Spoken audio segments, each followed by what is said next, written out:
Nos encontramos con el doctor Víctor Álvarez, presidente del Colegio de Médicos de Pichincha, parte también del equipo médico del Hospital Eugenio Espejo.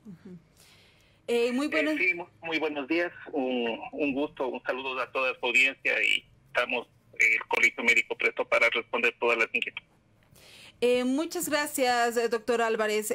La primera pregunta que queríamos hacerles es, desde el Colegio de Médicos, ¿cuáles son los principales cuestionamientos que se han hecho a la gestión del ministro Ceballos y en particular a los problemas que venimos observando con la vacunación contra la COVID-19?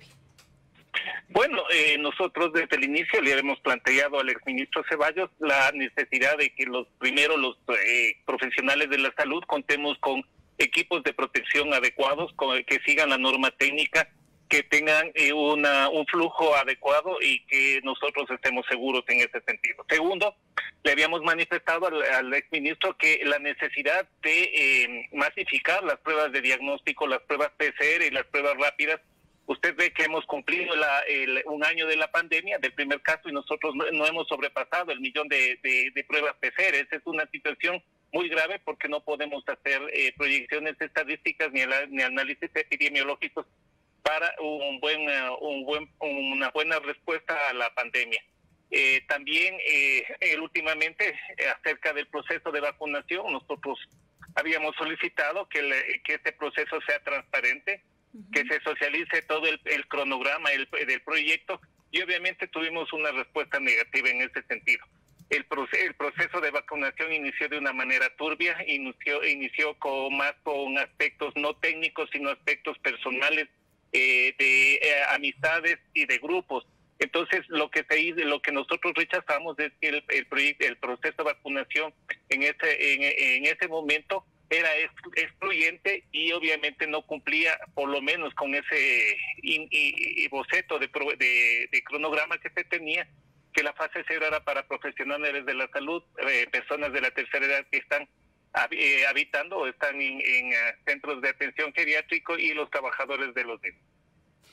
Justo desde su criterio médico, o sea, por ejemplo, ¿por qué es importante, por ejemplo, que las personas de la tercera edad que debían ser vacunadas eran las de estos centros gerontológicos y no cualquier persona aleatoria que pertenezca, digamos, grupo de la tercera edad y que tenga, digamos, problemas como diabetes, todo? O sea, es lo mismo ser una persona en un centro geriátrico que una persona que finalmente está en su casa y que, digamos, tiene los servicios. Que a veces me puede contar por qué era necesario que los primeros tengan y los otros no. Mire, hay que tomar en cuenta que las personas de la tercera edad, y mucho más si tienen comorbilidades o enfermedades persistentes, son personas vulnerables. Pero dentro del grupo de vulnerables hay que tomar en cuenta algo, que también existen un gran número de habitantes del país que tienen más vulnerabilidad. ¿A qué llamamos vulnerabilidad? Son pacientes que no tienen las mismas condiciones económicas, que no tienen las mismas situaciones de hábitat. Por ejemplo, no vamos a comparar a una persona que vive en un barrio residencial de la ciudad de Quito o un condominio de uno de los valles exclusivos de la capital y donde paga alrededor de $500, $600 por mes, a una persona que habita en un centro gerontológico del estado donde no existe un presupuesto adecuado, donde las condiciones son de sanidad, de infraestructura y de alimentación son básicos, y mucho más en las personas que no tienen ni esa oportunidad y que viven en barrios marginales, donde se encuentran en hacinamiento con un proceso de malnutrición y con una incluso con una deficiente atención sanitaria. Entonces, esos son los que se tiene que medir, las vulnerabilidades. Entonces, la opción primera es aquellas personas que tienen más vulnerabilidad, que aparte de ser mayor de 65 años, aparte de tener diabetes, hipertensión, etcétera, tiene un problema de hacinamiento, un problema económico, tiene una serie de factores o de variables que aumentan su vulnerabilidad y que le hacen con mayor riesgo para que se puedan contaminar con el SARS-CoV-2 y su evolución se agrave o incluso llegue a cuidados críticos. Buenos días, doctor Álvarez. Le saluda Jorge Cano desde acá, desde Wambra S. La relación que que tiene el tema de la política pública en salud, el sistema de salud pública con la vacunación. Que nos pueda hacer una reflexión justo sobre qué tiene que ver, que no es un hecho aislado la vacunación, el tema justo, por qué está fallando la vacunación versus el sostener todo un sistema de salud pública que tiene que ver con la prevención, la atención y es en este caso también una campaña de vacunación.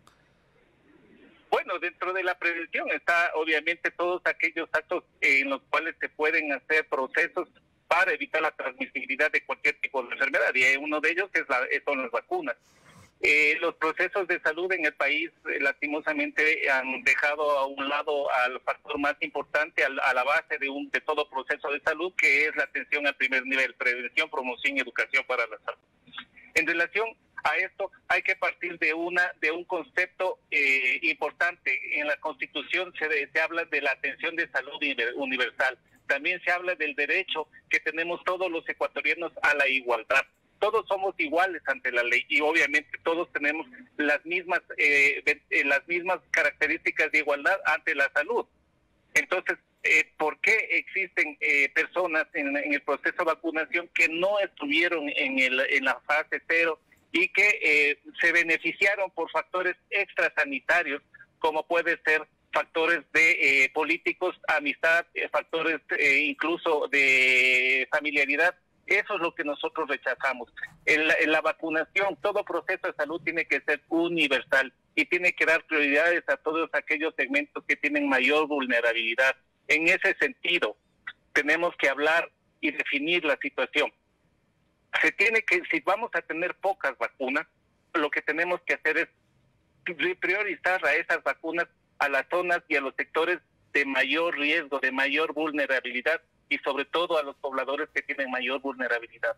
Ellos son los que, a esas personas es el objetivo de un proceso de vacunación. Y posteriormente, obviamente, al ya atender a esos sectores de alto riesgo, vamos a disminuir la transmisibilidad conjuntamente con un buen proceso de contención que está soportado o avalizado por una política de prevención, promoción y educación de la salud. Uh-huh.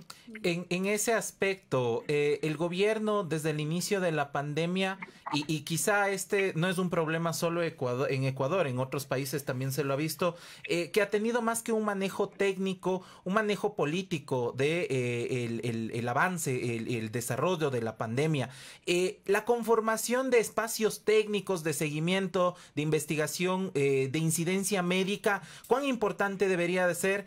Quizá ya no para este cierre de gobierno, o quizá pensarlo en la transición.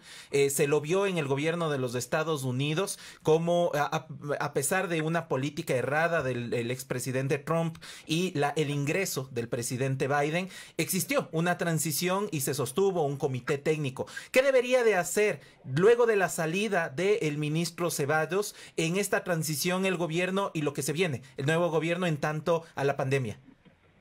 Bueno, estamos a menos de 3 meses del cambio de gobierno. Uh-huh. Creemos que es difícil cambiar una política de salud en 3 meses, pero el reto que tiene el señor ministro es tratar de mitigar esa política errónea y trabajar por el bienestar de la mayoría de la población, es decir, de los sectores más necesitados. Entonces, eso es lo que se tiene que hacer. Obviamente, nosotros hemos solicitado, cuando nos hemos encontrado con los candidatos, que se debe hacer un cambio en la política de salud, dar mayor la prioridad al primer nivel, al sistema preventivo y no al sistema curativo. Hemos hablado también de la importancia de que se revea y se vuelva a analizar el Código Orgánico de la Salud, porque ese es un elemento importante para fortalecer y cimentar toda una política de salud incluyente para el Ecuador y para los habitantes de nuestro país. Uh-huh. No quisiéramos cerrar esta entrevista ya como la última pregunta, doctor Álvarez. La situación de los médicos en Ecuador, en 2 casos.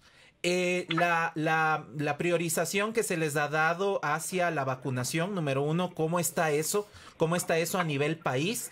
Y lo segundo, el tema de la atención y la situación de las personas que estaban con contrato y todos estos ofrecimientos en la estructura que tiene la salud pública de atención desde los médicos y que han presentado incluso demandas para poder, porque era parte de la ley humanitaria, llamada humanitaria en la Asamblea Nacional, sostener a todas las personas que atendieron durante la pandemia. ¿Qué pasa en estos casos? La situación de los médicos en el país. Bueno, la situación sigue siendo muy complicada.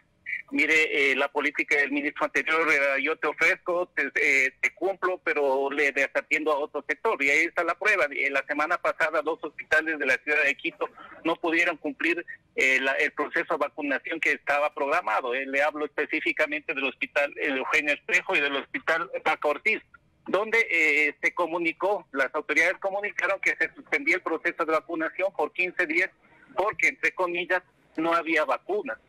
El mismo día que se dio esa información que se suspendió, obviamente había vacunas para las personas. Y eso nos molestó porque los profesionales de la salud estamos trabajando de una manera abnegada, de una manera incluso sobrehumana, porque llevamos un año de trabajar, estamos cansados, estamos agotados física y mentalmente, no tenemos relevo y los pacientes siguen llegando y sigue aumentando el índice de enfermedad. Además de eso, además de la situación precaria en los equipos de protección personal, que llega a cuentagotas, 2 mascarillas para un... Además de eso... Sí, se nos está perdiendo un poco su conexión. Sí, doctor Álvarez, lo último que nos estaba hablando de la falta de insumos médicos, se nos perdió un poco la conexión de la llamada, que pueda cerrar con eso. A ver, le estaba diciendo que los insumos no tenemos, equipo de protección nos llega a cuentagotas, 2 mascarillas para una semana. Además, el incumplimiento de lo que se aprobó en la ley humanitaria, que es los nombramientos a todos aquellos profesionales y trabajadores de la salud que estuvieron en la primera línea. Entonces, son situaciones que nosotros en algún momento más vale nos hemos sentido que fuimos utilizados para fines políticos, fines electorales, y eso lo rechazamos. Nosotros seguiremos trabajando con nuestra ética, con nuestra voluntad, con nuestro compromiso, pero necesitamos también que se nos considere que nosotros tenemos familia atrás, tenemos padre, madre, hijos, hermanos, y necesitamos estar seguros. ¿Para qué? Para no transmitir. Porque lo que el ministro de Salud, el ministro habló, y eso lo rechazamos, nosotros no contaminamos en los hospitales. Nosotros lo que hacemos es trabajar por el beneficio de nuestros pacientes y en ningún momento mantenemos una posición irresponsable para ir a transmitir el virus a nuestros pacientes. Eso lo podemos decir con conocimiento y fe de causa.